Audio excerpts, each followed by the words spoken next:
ವಿಧಾನಸಭೆ ಚುನಾವಣೆಯಲ್ಲಿ ಸೋತ ಬಿಜೆಪಿಗೆ ಹಗರಣಗಳ ಬಲ. ಕಾಂಗ್ರೆಸ್ ಅಧಿಕಾರಕ್ಕೆ ಬಂದ 2 ವರ್ಷದೊಳಗೆ ಹಗರಣಗಳ ಸರಮಾಲೆಯನ್ನ ಬಿಚ್ಚಿಡ್ಬಿಡ್ತು.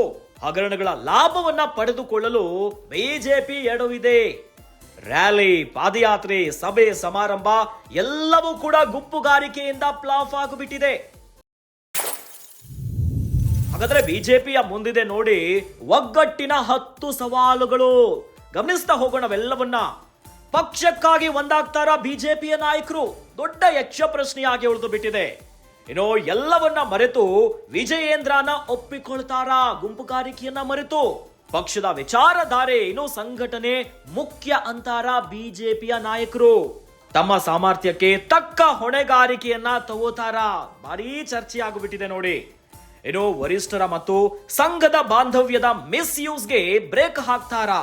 ದಿವ್ಯ ಮೌನವನ್ನ ಮುರಿಯುತ್ತಾ ಬಿಜೆಪಿಯ ಹೈಕಮಾಂಡ್ ಅನ್ನೋದೇ ಬಹಳ ಕುತೂಹಲಕ್ಕೆ ಕಾರಣ ಆಗಿದೆ. ಇನ್ನು ಯಾರೆಲ್ಲ ಬಾಲ ಬಿಚ್ಚಿದ್ರೆ ಕಟ್ ಮಾಡ್ತೀವಿ ಅನ್ನೋ ಸಂದೇಶವನ್ನ ವರಿಷ್ಠರು ರವಾನಿಸ್ತಾರ?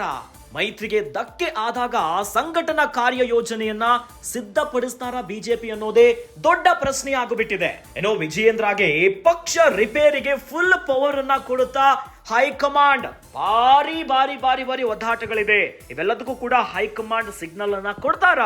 ಹಳಬರಿಗೆ ಕೋಕನ್ನ ಕೊಟ್ಟು ಹೊಸ ಟೀಮ್ ಬಿಲ್ಡ್ ಮಾಡ್ತಾರ ವಿಜಯೇಂದ್ರ?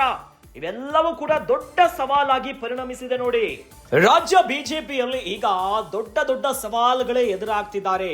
ಇದಕ್ಕೆ ಇವೆಲ್ಲವನ್ನ ಮೆಟ್ಟಿ ನಿಲ್ತಾರ ಕೇಸರಿ ಕಲಿಗಳು? ಇನ್ನು ಯಾವಾಗ ವಿಧಾನಸಭಾ ಚುನಾವಣೆಯಲ್ಲಿ ಬಿಜೆಪಿ ಸೋತು ಕಾಂಗ್ರೆಸ್ ಅಧಿಕಾರದ ಗದ್ದುಗೆಯನ್ನ ಏರ್ತಾರೆ, ಒಂದೊಂದು ಹೊಸ ಹೊಸ ಕಾರ್ಯತಂತ್ರವನ್ನ ಮಾಡಿದ್ದಾರೆ ಬಿಜೆಪಿ. ಸಾಲು ಸಾಲು ಹಗರಣಗಳ ಆರೋಪವನ್ನ ಮುಂದಿಟ್ಟುಕೊಂಡು ದೊಡ್ಡ ಮಟ್ಟಿಗೆ ಪ್ಲಾನ್ ಮಾಡ್ತಾರೆ. ಆದರೆ ರ್ಯಾಲಿ, ಪಾದಯಾತ್ರೆ, ಸಭೆ ಸಮಾರಂಭ ಎಲ್ಲವೂ ಕೂಡ ಫ್ಲಾಪ್ ಆಗುವಂತೆ ಆಗಿದ್ದೇ ಬಿಜೆಪಿಯ ಗುಂಪುಗಾರಿಕೆ. ಆದ್ರೆ ಈಗ ಇವೆಲ್ಲವನ್ನ ಸರಿ ಮಾಡ್ಕೊಳ್ಳಿಕ್ಕೆ ಬಿಜೆಪಿಯ ಮುಂದಿದೆ ಒಗ್ಗಟ್ಟಿನ 10 ಸವಾಲುಗಳು.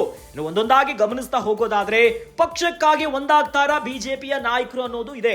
ಇನ್ನು ಇವೆಲ್ಲವನ್ನ ಮರೆತು ಈಗಾದ್ರೂ ಪಕ್ಷ ಬಚಾವೋ ಅನ್ನುವಂತ ಒಂದು ನಿಟ್ಟಿನಲ್ಲಿ ವಿಜಯೇಂದ್ರನ ಒಪ್ಪಿಕೊಳ್ತಾರ? ಸಾಕಷ್ಟು ವಿರೋಧಿ ಬಣ ಇದೆ, ವಿರೋಧಿ ಅಲೆಗಳಿದೆ ರಾಜ್ಯ ಬಿಜೆಪಿಯಲ್ಲಿ.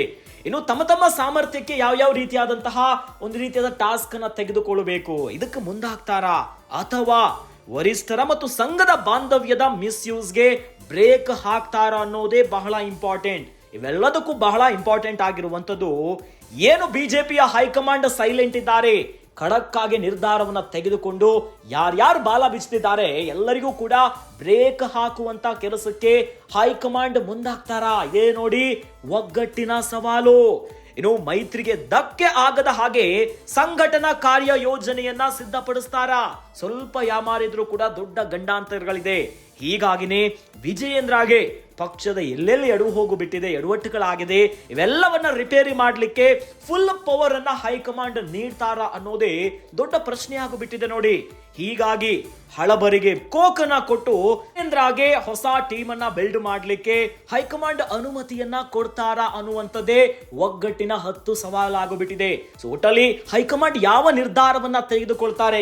ಏನು ಬಿಜೆಪಿಯಲ್ಲಿ ಮನೆ ಒಂದು 3 ಬಾಗಿಲಾಗ್ಬಿಟ್ಟಿದೆಯಲ್ಲ, ಎಲ್ಲದಕ್ಕೂ ಯಾವ ರೀತಿಯಾಗಿ ನಿರ್ಧಾರಗಳ ಮೂಲಕವಾಗಿ ಬ್ರೇಕ್ ಹಾಕ್ತಾರೆ ಕಾದು ನೋಡಬೇಕು.